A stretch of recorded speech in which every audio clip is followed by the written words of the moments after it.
Hey there, it's Top 3 with Bri the IBCLC. Today I'm going to talk to you about tongue and lip ties.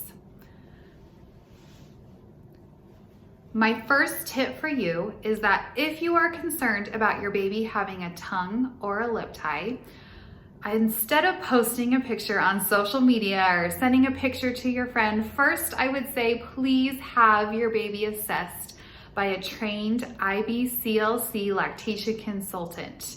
Your doctors even just are not trained on how to look for these restrictions most of the time, and it's nothing against them. They have so many other things to know and learn about, and this often is just not part of something that they were trained on in medical school. So have a trained professional who's familiar with tongue and lip ties come and assess you and your baby during a feed. Tip number 2 is that while your IBCLC is assessing a feed, we always look at form and function together, because maybe your baby does have some restriction under the tongue or under the lip, but they're breastfeeding beautifully and they're transferring milk well and mom's not having any pain.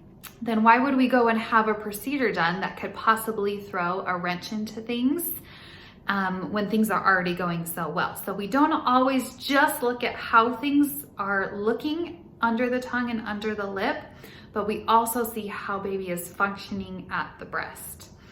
My third tip for you is that if a tongue or a lip tie is needed, has been diagnosed by a healthcare provider, then I will tell you that the procedure is generally quick with very little pain involved. It's done with either laser or scissors. The most important thing is that you go to a trained healthcare professional who does these releases often and is familiar with them. If you'd like to know more information about tongue and lip ties, please post it in the comments below, because I have so much more information to share with you guys. We'll talk to you next time.